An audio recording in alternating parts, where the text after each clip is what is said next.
Yo, Kirara! Salamat sa pag-click sa upload natin ngayon. Bago natin simulan, paki-like mo naman ang video. Na-like mo na? Maraming salamat. Simulan na natin.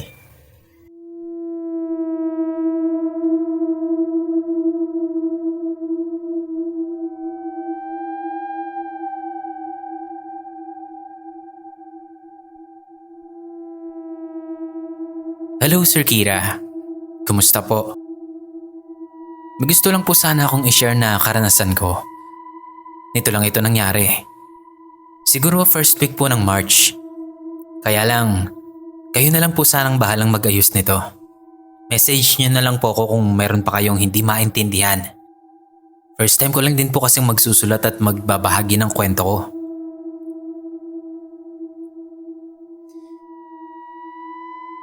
Simulan ko po sa meron po akong tindahan. Bago pa lang po ang tindahan ko. Nag-start po ako nitong January lang. At madami pa din po akong kailangan na matutunan sa pagpapatakbo ng negosyo. Especially itong ang sari-sari store. Sa terrace lang po ng bahay namin ako nagbukas ng tindahan. Maliit lang po dahil hindi naman ganon kalakihan ang puhunan ko. Madalas, ako lang mag-isa sa bahay. Dahil may regular na trabaho ang asawa ko. Sa pabrika siya nagtatrabaho pero hindi naman kalayuan sa amin. Kaya ayun nga, madalas ako lang talaga ang nasa bahay. Isa yun sa dahilan Sir Kira. Hindi kasi minimum ang sahod sa trabaho ng asawa ko. Kaya kailangan pa po talaga namin ng ekstrang kita. Nagsisimula po akong magtinda mga 4:30 ng umaga. Inaasikaso ko na po kasi noon ang asawa ko, kaya sinasabayan ko na din ang pagtitinda. Bago mag 5 AM, umaalis na siya para pumasok. Kapag ako na lang mag-isa sa bahay, doon naman ako kikilos para magligpit ng mga naiwang kalat ni Mister. Maglilinis ng bahay, magwawalis sa harap ng tindahan, at mag-aayos ng mga paninda. Sa umaga ako mas madaming ginagawa Sir Kira. At nandun din ang pinakamadaming customer. Isa na doon si Vina na madalas kong kamaretesan sa umaga. Mabait si Vina.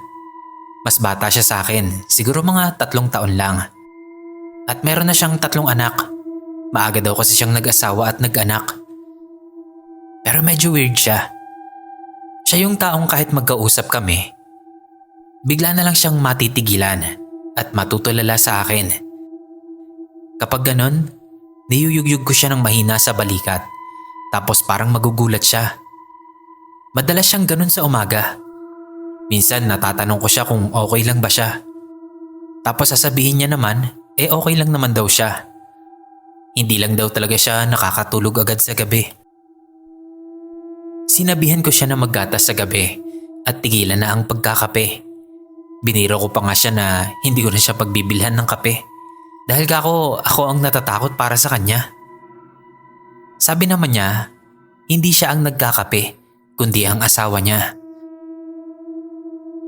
Natignan ko siya ng maayos ng isang beses.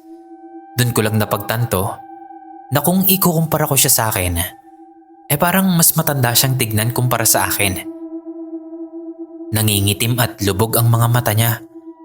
Halata mong puyat na puyat. Nangangayayat din siya. At namumuti na sa pagkaputla.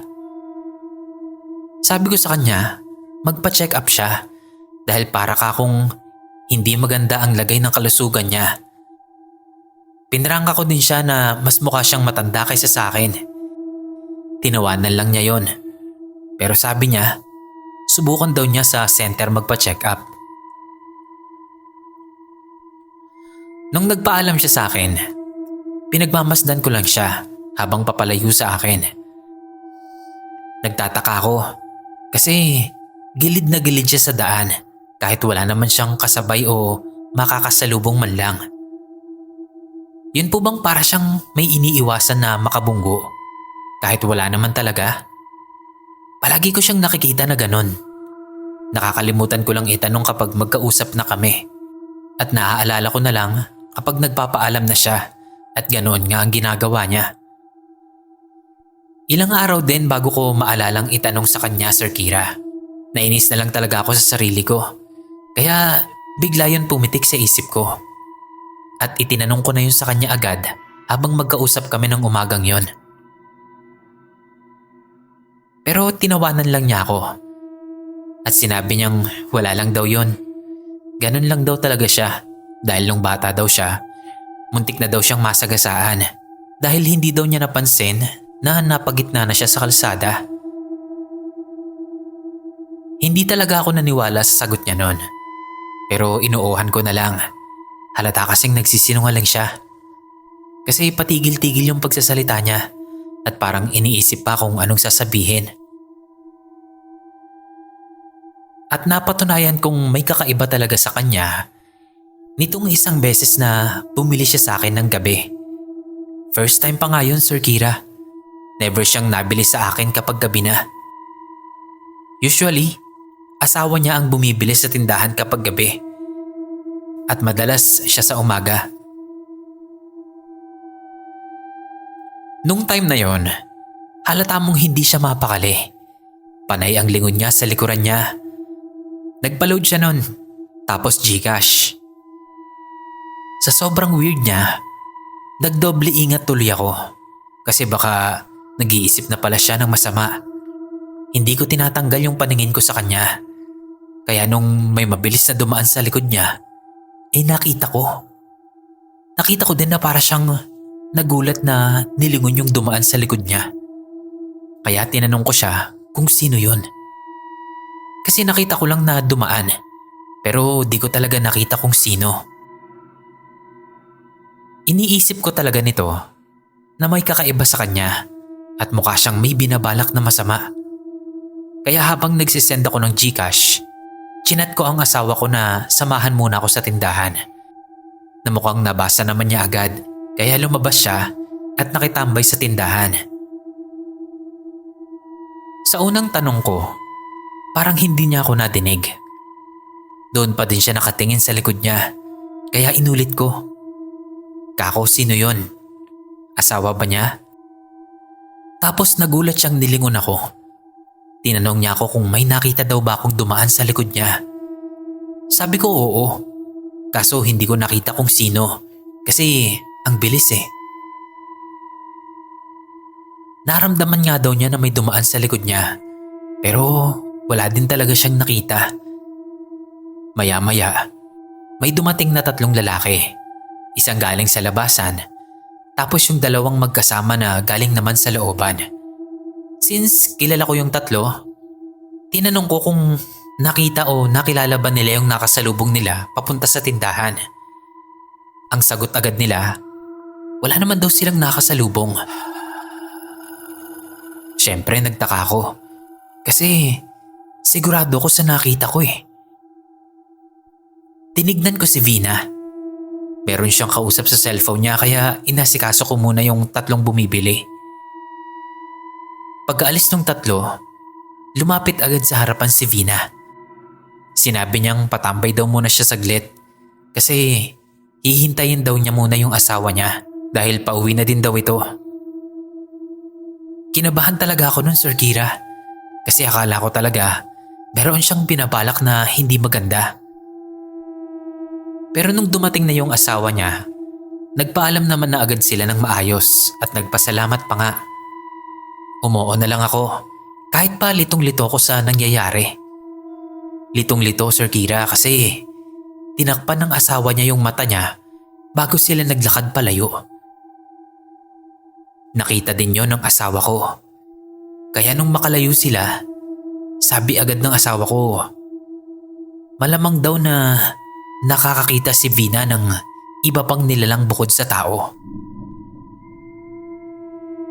Tinanong ko pa nga kung paano niya nasabi. Nadinig daw niya na sinabi ni Vina, matangkad na maitim na tao. Nagulat talaga ako, Sir Kira. Naisip ko agad yung nakita kong dumaan sa likod niya. Hindi pala sa hindi ko nakita ng maayos. Yun pala talaga yung itsura ng nilalang na nakita kong dumaan sa likod niya. Matangkad at madilim. Kinilabutan talaga ako nun.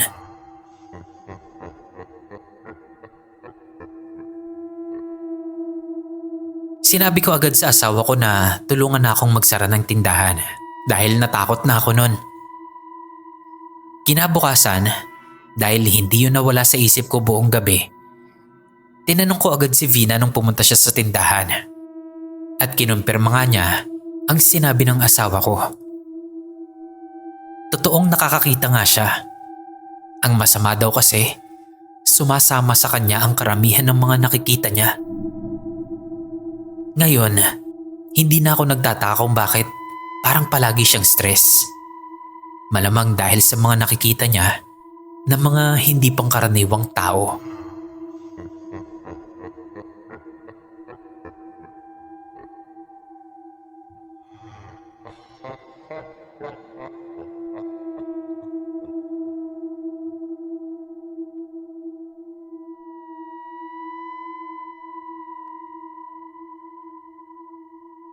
Magandang araw sa iyo, Boss Kira.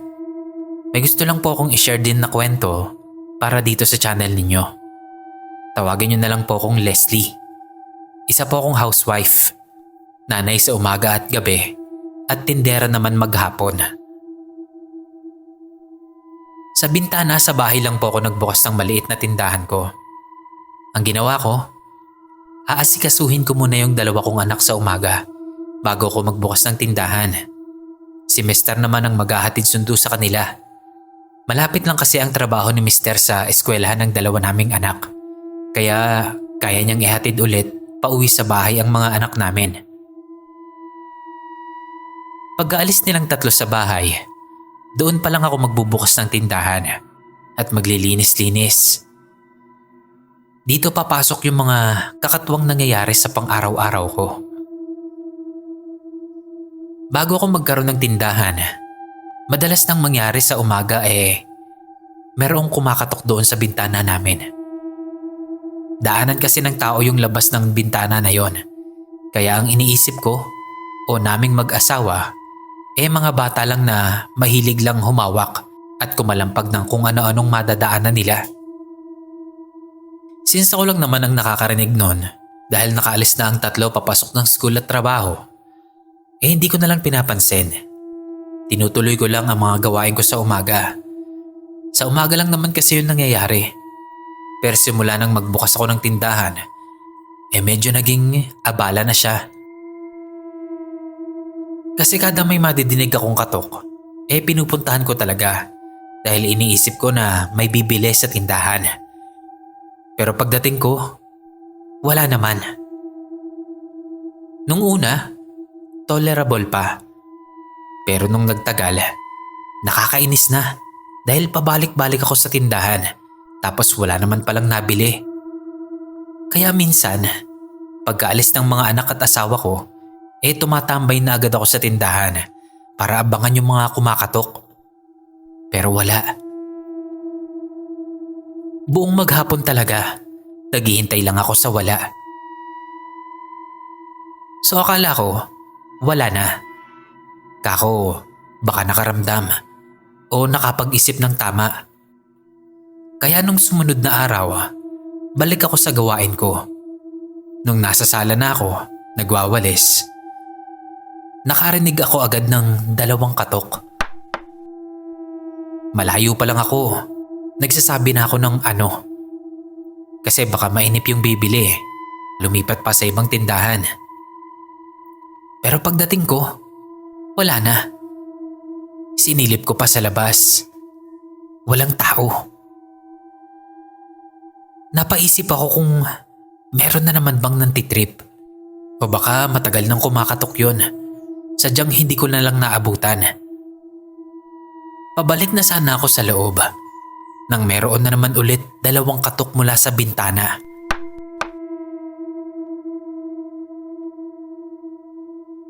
Napalingon agad ako nun at nagtanong ng ano. Pero nawala agad.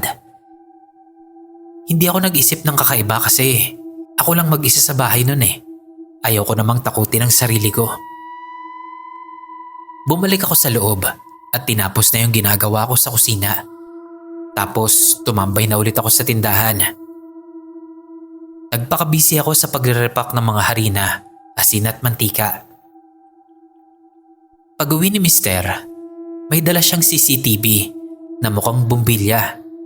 Sabi niya, ilagay daw namin sa harap ng tindahan para daw makita namin kung sino yung nantitrip sa amin at nang mapagsabihan.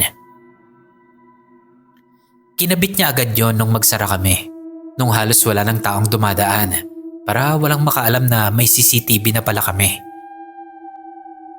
Fast forward. Kinabukasan, walang palya talaga. Meron na namang kumakatok pero walang bumibili. Hindi pa ako marunong mag-check noon sa CCTV kaya hinintay ko pa ang mister ko na makauwi. Parang ilang araw pa yata ang lumipas noon bago na-check ni mister yung kuha ng CCTV. Kasi nakakalimutan kong sabihin at nakakalimutan din naman niya. At nung ma-check na namin, ay nangilabot kaming pareho ni mister. Paano? Kahit sa CCTV ay hindi namin kita kung sino o kung ano yung kumakatok na yon sa tindahan. Walang nakunan ang CCTV. Pero madidinig mo doon yung mga pagtanong ko ng ano.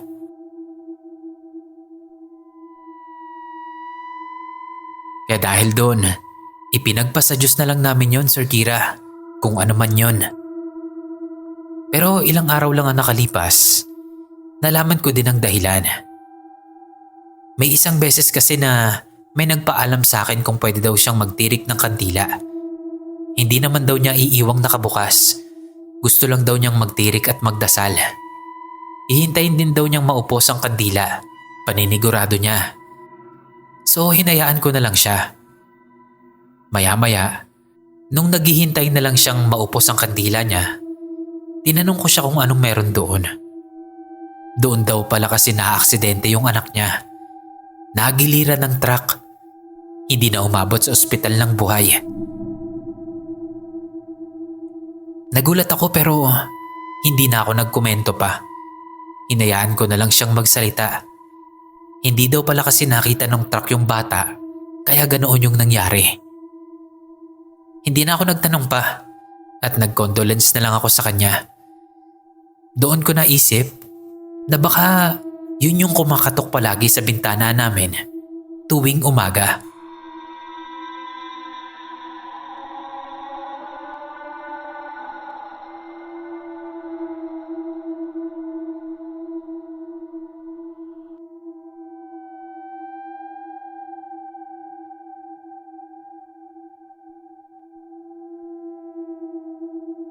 Hi Sir Kira, rest day ko po ngayon at naisipan kong isulat ang naging karanasan ko noong nakaraang taon nung magbakasyon kami sa isang beach resort. Tawagin niyo na lang po akong Mikey. Magkakatrabaho kaming nagplano ng beach vacation. 8 po kaming lahat na nagplano pero 2 lang kaming natuloy. Kaya ang ginawa naming 2, isinama na lang namin ang boyfriend namin. Nung una, magre-rent sana kami ng masasakyan dahil madami naman kami. Pero dahil 2 na nga lang kaming natuloy at nagmomotor namang pareho ang mga boyfriend namin, nagmotor ride na lang kami. Hindi din naman sobrang layo ng pupuntahan namin, kaya hindi masyadong nakakapagod ang naging biyahe namin. At 3 days din kaming nagstay sa resort, kaya sulit na sulit. Lalo pa, halos solo lang namin yung resort na napuntahan namin. Kakilala kasi ng katrabaho ko ang may-ari ng resort. Tawagin na lang natin yung kawork ko na Casey. Hindi pa kagandahan yung resort noon dahil bago pa lang ang business nila na yon. Pero tumatanggap na sila ng guest kahit papano. Pagdating sa resort, pinapili kami kung saang kubo kami tutuloy. Ang pinili namin ay yung sa beachfront. Yung isang guest na kasabay namin ay sa beachfront din. Bale, harapan lang ang kubo namin. Madami sila na mukhang magbabarkada. Natatawa na lang kami ni Casey noon kasi naaalala namin na madami din sana kaming nag-e-enjoy sa beach. Kung hindi lang sana drawing yung iba. Ipinahinga na lang muna namin yung first day namin doon. at nagkanya-kanya din muna kami. Ako kasama ang jowa ko at si Casey kasama ang jowa niya. Bandang hapon, nagkaayaan kaming mamalengke ng pagkain namin para sa buong stay namin doon. Inabot kami ng gabi. Kaya pagdating namin sa kubo, nag-ayos na agad kami ng lulutuin namin panghapunan. Yung jowa namin ang nagluto. Samantalang kami, nagpunta kami sa tindahan ng may-ari para makiref ng iba naming pinamili. Pagbalik sa kubo, inutusan naman ako ng boyfriend ko na bumili ng asin at vetchin. Pumanik pa muna ako sa kubo namin para kunin yung wallet ko bago ako lumabas. Naglalakad na ako papunta sa tindahan nang mapansin ko na meron pang customer doon, kaya nagbagal ako ng lakad. Nag-FB pa nga ako nun. Pero kita ko pa din sa peripherals ko na nandoon pa din yung bumibili. Kaya nung makarating ako sa malapit sa tindahan, huminto lang ako di kalayuan. Saglit pa lang ako doon nung mula sa likod ko, dumating yung may-ari at tinatanong kung anong bibilhin ko. Medyo nagulat pa ako kasi akala ko nasa loob siya, pinagbebentahan yung naunang bumibili. Pero laking pagtataka ko din kung saan na nagpunta yung nauna sa aking bumili. Wala man lang akong naramdaman na may umalis na pala sa harap ko. Sinabi ko na lang yung bibilhin ko na asin at vetchin. Tinanong ko na din kung anong available nilang alak para matanong ko yung mga kasama ko kung may balak silang mag-inom. At least alam na namin kung anong meron. Nagtataka pa din ako habang pabalik ako sa kubo. At ang pinakauna ko talagang napansin ay yung tingin sa akin ng boyfriend ko. Binigay ko muna kasi sa kanya yung pinabili niya. Tapos yung tingin niya, parang inaasar niya ako. Tapos itinaas pa niya yung daliri niya na parang sinasabi na lagot daw ako. Mas lalo tuloy akong naguluhan kung bakit. Kaya nilapitan ko agad yung boyfriend ko na nag-iihaw noon ng pork chop. Tinanong ko siya kung bakit, kung ano yon. Diniretso naman niya ako. Sino daw yung lalaking kumakausap sa akin kanina papunta sa tindahan? Napaisip agad ako. Papunta sa tindahan? O sa tindahan? Nilinaw ko ang tanong kasi wala akong kasama o kausap nung papunta ako sa tindahan. Pero idiniin niyang isinagot sa akin na papunta daw sa tindahan. Naiinis siya. Alam ko at hindi maganda ang kahihinatnan namin kung sasabayan ko ang inis niya. Pero hindi ko maiwasang mainis din kasi para bang pinagbibintangan niya ako na may ginagawa akong masama kahit wala naman talaga. Sabi ko lang, wala naman akong kasama nung papunta ako ng tindahan. Pero kung yung nasa malapit na sa tindahan ang sinasabi niya na may biglang sumulpot sa likod ko at kinausap ako, ay yun yung may-ari ng resort at nagbabantay sa tindahan. Pinahaba ko pa yung paliwanag ko kasi gusto kong malinawan siya. Ayokong sabayan ang mood niya. Pero tingin ko, maririnig sa pananalita kong naiinis din ako. Tinignan niya ako ng diretsyo. Seryoso talaga siya. Sabay sabing alam niya ang nakita niya. Kako, sige. Sabihin niya sa akin kung anong nakita niya. Kalagitnaan pa lang daw ng nilalakad ko papunta sa tindahan. May lalaking lumapit sa akin at sumabay sa paglalakad ko. Tinanong ko agad kung saan banda. Binilang niya yung kubo mula sa kubong nasa tapat namin. Huminto siya sa pangatlong kubo. Doon daw galing yung lalaki. Nasa kalagitnaan nga naman yun ang paglalakad ko. Pero wala naman akong nakasabay papunta sa tindahan mula doon. Kaya napaisip ako. Sabi ko, hindi ba yung may-ari yung nakita mo? Hindi daw. Nakita niya yung may-ari na galing doon. Turo niya, hindi kalayuan sa tindahan. Hindi ko talaga alam kung anong mararamdaman ko noon. Kasi alam kong seryoso siya sa sinasabi niya. Pero syempre, todo tanggi agad ako. Sinabi ko na wala talaga akong kasama o nakasabay doon sa part na sinasabi niya. At lalong walang lumalapit sa akin. Bukod nga kay kuya na may-ari ng resort. Tapos ewan ko, siguro nakita niya na medyo nagpanik ako. Di ko alam pero mukhang naniwala naman siya agad. Tapos ikinuwento ko na din yung nangyari nung nasa tindahan na ako. At kung paano kong nagulat na sumulpot na lang bigla yung may-ari sa likod ko. At yun ngang hindi ko man lang naramdaman na umalis na pala yung naunang customer sa akin. Tapos sumingit si Casey at sinabi niya na ako lang daw ang mag-isa doon sa tapat ng tindahan na bumibili at yung kasama ko nga daw na nasa likod ko. Kaya nga akala daw nila kinausap ko din yung lalaki dahil bakit daw hindi ako agad bumili sa tindahan. Magkakatinginan lang kami nun. As in para kaming naghihintayan na may magsasabi sa amin ng joke lang o it's a prank. Pero wala. Tapos yung jowa ni Casey, bigla kaming winisikan ng asin na pinili ko kanina. Para daw siguradong walang ibang sumama sa akin. Pagkatapos nun, pinapasok na nila kami. Sila na daw ang bahala sa niluluto. Kaya pumanik na kami sa kubo ni Casey. Tinanong ko siya noon kung seryoso ba talaga sila sa sinasabi nila. At oo daw talaga. Kaya nga biniro pa daw niya ako pagdating ko. Kasi alam niyang inis yung boyfriend ko. Nung siguro napansin ni Casey na hindi ako mapakali, sinabi niyang kalimutan ko na lang yon at magpatugtog na lang daw kami. Eh di sumigi na lang ako. At hinayaan ko siya na mamili ng kanta. After namin kumain, nagkanya-kanya na ulit kami. Hindi kami natulog agad. Magkasama kami ng boyfriend ko na tumambay sa labas, nag-uusap at nagpapahangin sa harap ng dagat.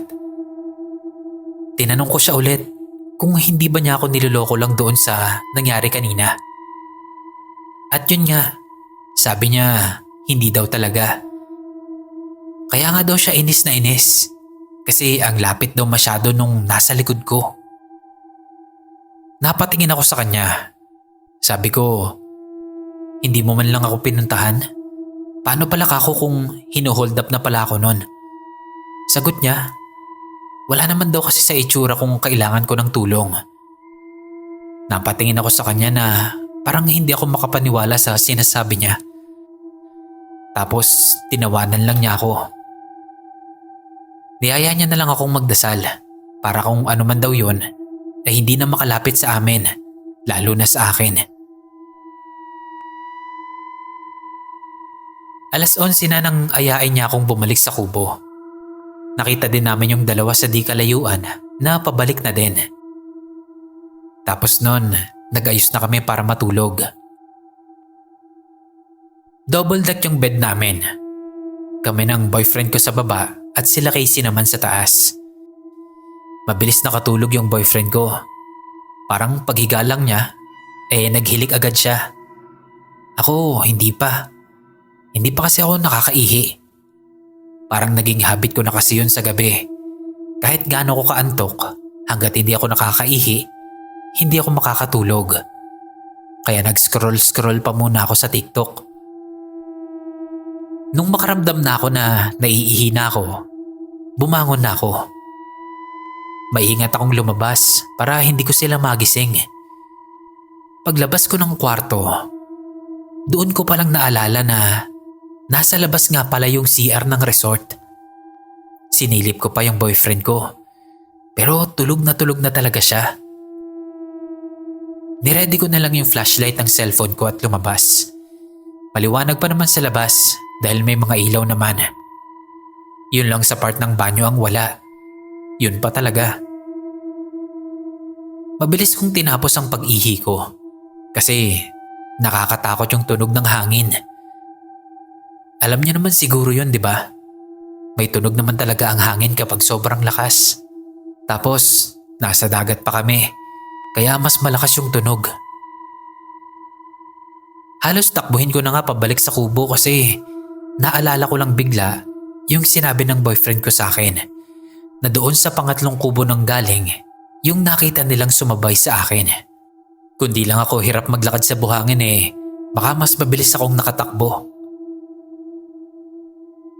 Nung paakyat na ako sa hagdan ng kubo namin, nakarinig ako ng parang hinga sa likod ko lang.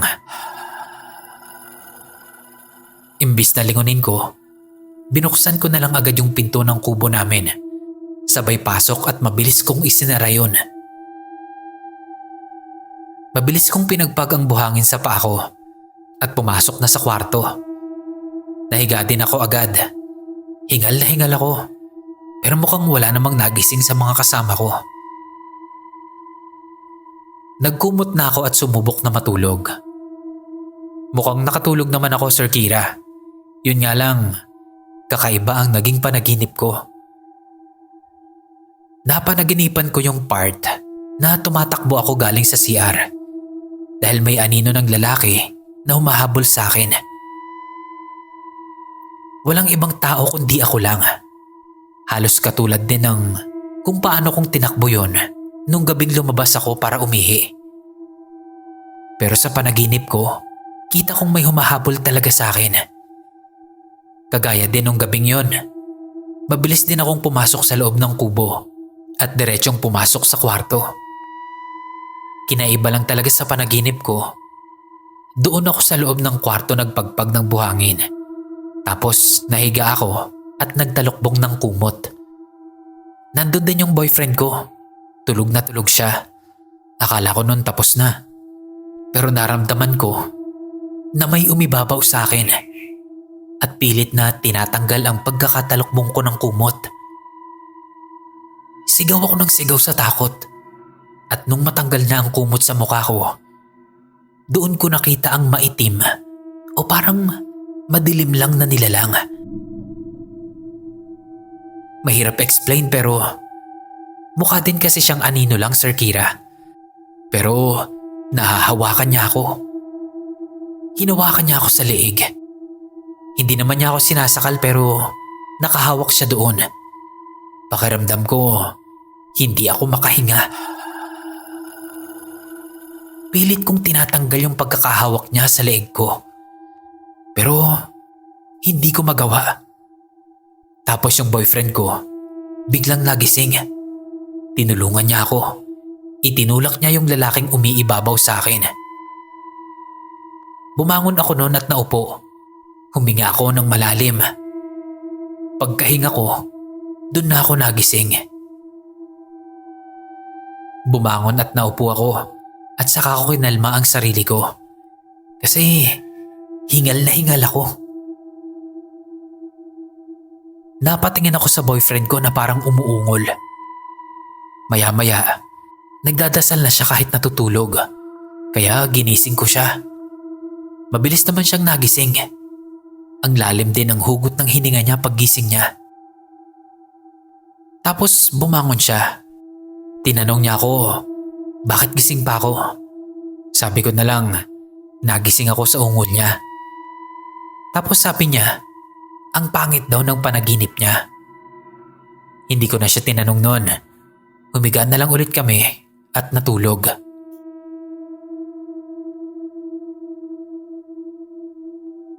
Kinabukasan, habang nag-uumagahan kami, kinuwento niya sa amin yung panaginip niya. Doon daw sa kwarto nangyari. At meron daw maitim na tao na sumasakal sa akin. Nagulat ako kasi parang nasa iisang panaginip lang pala kami. Hindi ko muna ikinuwento sa kanila yung panaginip ko dahil ayoko namang takutin sila. Lalo pa, pangalawang araw pa lang namin doon. Sa ikalawang gabi namin doon, nagpasama muna ako sa boyfriend ko na mag-CR. Nagtapon ako ng asin sa labas ng pinto ng kubo at pinto ng kwarto namin. Nagdasal muna ako bago matulog. Nagtataka yung boyfriend ko pero sinuportahan naman niya yung pagkakalat ko ng asin. Sabi ko, ikukwento ko na lang sa kanya pag uwi namin. Nahirapan akong makatulog nun. Pero kahit paano nakatulog pa din naman. Hindi na ako nakapanaginip pa. At kinabukasan nun ng tanghali, umuwi na kami. Doon ko palang naikwento sa boyfriend ko na parang nagtugma ang panaginip namin nung unang gabi namin doon sa resort. Di din siya makapaniwala. Pero laking pasasalamat ko talaga dahil pakiramdam ko, huli ko na yon kung hindi ako tinulungan ng boyfriend ko.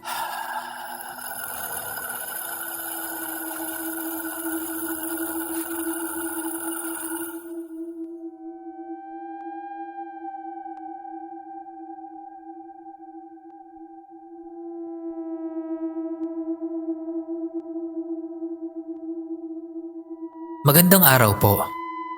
Ako po si Anton Bosquira. Matagal nang taga-subaybay sa mga kwento mo dito sa YouTube. May gusto lang akong ibahaging kwento sa inyo. Matagal kong pinag-isipan kung dapat ko bang i-share itong karanasan namin na ito. Pero kasi sa tuwing makikinig ako, palagi ko rin itong naiisip. Kaya heto. Year 2000. Karanasan namin ito ng mga pinsan at kapatid ko. Kasal ng pinsan namin yon na taga Isabela. Siyempre, imbitado kaming lahat noon. Kaming mga taga Maynila ay nag-arkila ng van paluwas ng probinsya. Bale, yung matatanda, which is mga parents naming mga magpipinsan, sa kabilang van. Magkakasama kaming mga bagets sa isa pang van. Nung nasa biyahe na kami, bigla kaming nagkawalaan. Yung dalawang driver namin ay may radyo para nakakapag-usap sila kung saan ang daan. Pero ayun nga, habang nasa kalagitnaan ng biyahe, napansin naming magpipinsan na parang ang layo na ng pagitan namin sa isang van. Hindi na namin sila makita. By the way, nauuna nga pala sila. Tapos, napansin pa namin na parang wala na kaming nasasalubong o nakakasabay sa kalsada na yon. Nagradyo yung driver namin sa driver ng isang van. Pero puro static lang. Walang sumasagot. Wala daw signal, sabi. So huminto muna kami saglit sa gilid ng daan para hintayin kung babalikan kami ng mga kasama namin. Habang naghihintay kami, nakakapagtaka talaga na walang ibang dumadaan na sasakyan. Main road naman yung dinadaanan namin. Hindi kami nag-expressway nun. Kinakabahan na kaming lahat nun. Si Manong driver, alam kong nakakaramdam na rin ng kaba, pero hindi lang pinapahalata. Hindi pa uso nun yung cellphone ng mga panahon na yon, kaya wala ni isa sa amin ang may way para makontak yung mga nasa kabilang van. Nung halos mag-iisang oras na kaming naghihintay sa gilid ng daan at wala pa rin ibang sasakyan na dumadaan, sinabihan kami ni Manong na baliktarin daw ang lahat ng suot namin dahil mukhang naliligaw daw kami at napapaglaruan. Ginawa naman namin yon, pero yung mga babae naming kasama, di sila nagbaliktad, nahihiya daw. Kahit anong pilit namin, ayaw nila. Kaya kaming mga lalaki na lang ang nagbaliktad ng damit. Pagkabaliktad namin ng lahat ng mga suot namin, pinasakay na ulit kami ni Manong driver sa van at hahabol daw kami sa kabilang van. Ang kaso, hindi pa man kami nakakalayo, bigla namang tumirik yung sasakyan namin. Kumadyot-kadyot tapos namatay. Pagtingin ni Manong, naubusan daw ng gasolina. Empty na doon sa gauge niya. Nakapagtataka naman kasi bago kami bumiyahe ay sabay na nagpa-full tank yung dalawang van. Pinagtulak ni Manong kaming mga lalaki hanggang sa makakita daw kami ng gasoline station. Pero mga 5 minutes na kaming nagtutulak nun, pagod na kami. Yung isang pinsan ko sumigaw. May nakikita daw siyang tindahan na may ilaw sa unahan. Puntahan daw namin at humingi kami ng tulong doon. Tinulak namin yung van hanggang doon sa tindahan at saka kami huminto.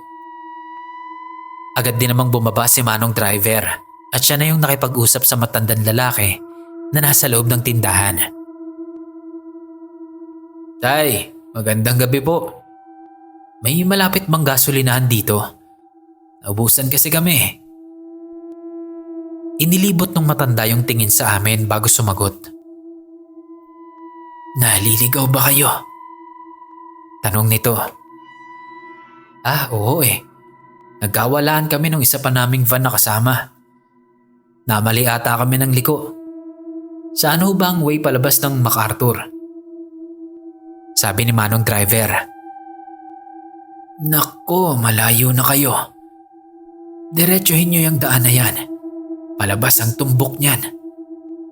Pero mas makabubuti kung magpapalipas na muna kayo ng gabi. Delikado na ang daan. May mga kasama pa ata kayong bata. Sabi ng matanda. Oo nga ho eh. Nihintay kasi namin yung mga kasama namin. Sigurado, hinahanap na kami ng mga yon. Medyo mahaba-haba pa yung naging usapan ni Manong driver at nung matandang tindero. Pinipilit nung matanda na doon na lang daw muna kami sa bahay niya magpalipas ng gabi. Ipagpabukas na daw namin ang biyahe dahil nga daw delikado sa daan. Naisip ko, parang gusto ko na rin tanggapin yung alok ng matanda. Ayoko na kasing magtulak. Yun din yung naiisip naming magpipinsan. Pero nagtataka kami, bakit si Manong driver tanggi ng tanggi? Pinipilit niyang tutuloy kami.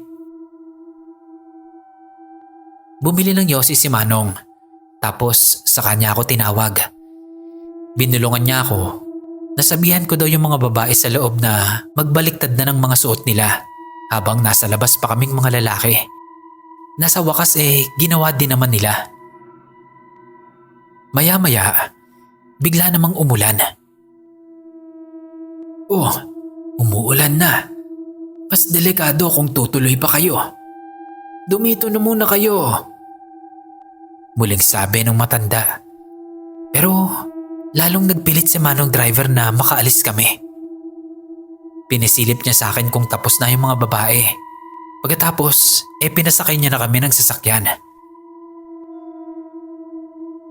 Aalis na tayo. Sabi ni Manong driver. At saka sinusian ng van. May ilang ulit niyang sinubukan. Hanggang sa wakas ay umandar yung makina. Agad na pinaharurot ni Manong yung van. Diretso lang. Walang nagsasalita sa amin, kahit si Manong.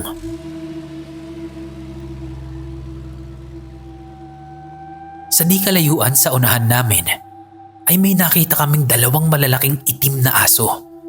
Nakatayo sa gitna ng daan. Masasagasaan namin sila, kaya sumigaw yung isang pinsan kong babae. Pero imbis na magbagal, ay mas binilisan pa ni Manong ang pagpapatakbo. Bumusina siya ng malakas. Sabi niya, kumapit daw kami. Bumusina si Manong hanggang sa malagpasan namin yung dalawang aso. Kusa naman silang nagsitabi. Pagtingin namin sa likod, hinahabol na kami ng malalaking aso.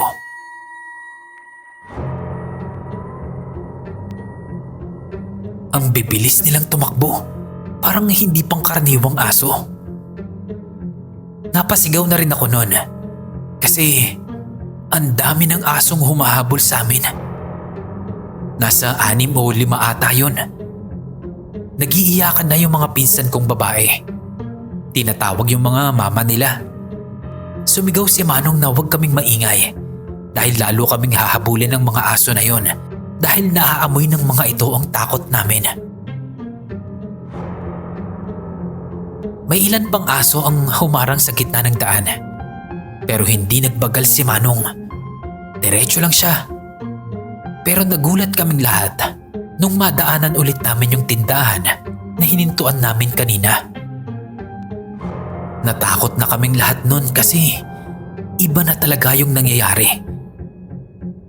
Diretso lang sa pagmamaneho si Manong. Sabi niya, Magdasal daw kami. Ginawa naman namin. Pumikit kaming lahat at nagdasal. Hawak-hawak kami ng kamay nun. Hanggang sa di nagtagal, pagdilat namin, bumungad sa amin ang isang nakakasilaw na liwanag. Parang headlight ng sasakyan. Hindi ko alam kung paano, pero nakalabas na kami ng highway.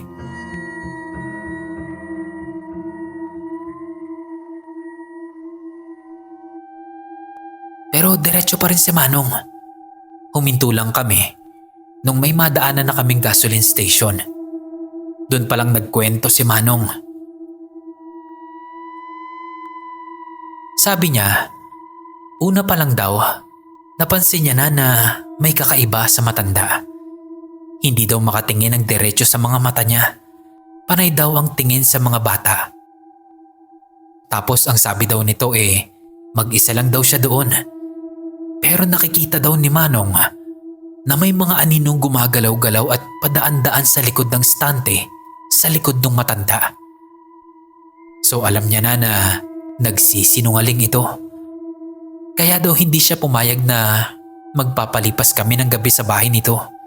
Kasi sigurado daw siya na may binabalak itong hindi maganda. Nung una nga daw, iniisip niya lang na baka hold upin kami kapag nasa loob na kami ng bahay niya. Pero nung bugahan niya daw ito ng usok at biglang nagbago ang ekspresyon ng muka, ay nagduda na siya. Tapos ipinakita sa amin ni Manong yung bawang sa loob ng bibig niya. Lagi daw siyang meron nun kasi high blood siya. Ginagawa niya raw candy yung bawang. At yun nga, nakumpirma niya yung hinala niya nung harangin kami at habulin ng mga aso sa daan. Sigurado daw siyang kung hindi engkanto, ay aswang yung matandang lalaki na yon. At marami pa raw siyang kasama sa lugar na yon.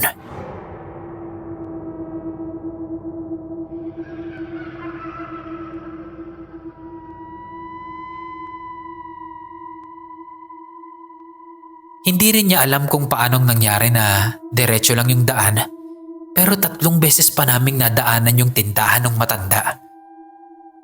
Baka raw ginamitan kami ng sabulag o ng kung anumang itim na mahika para hindi kami makalayo.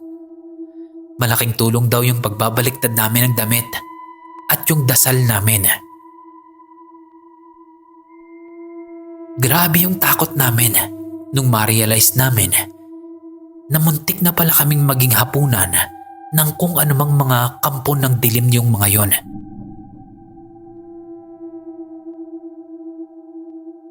Sinubukan ulit iradyo ni Manong yung mga kasama namin sa kabilang van. Pero hindi pa rin makontak. Baka daw malayo na sila masyado. Kaya dumiretso na kami nun. Nung nasa may Nueva Vizcaya na kami, doon naradyo na ulit yung kabilang van. Nasa may gasoline station daw sila sa Bambang at doon na nga kami nagkita-kita. Maayos naman yung naging selebrasyon ng kasal ng pinsan namin. Naging masaya pa rin naman yung bakasyon namin doon kahit nakaranas kami ng kahila-hilakbot na karanasan na kailanman ay hinding-hindi namin makakalimutan.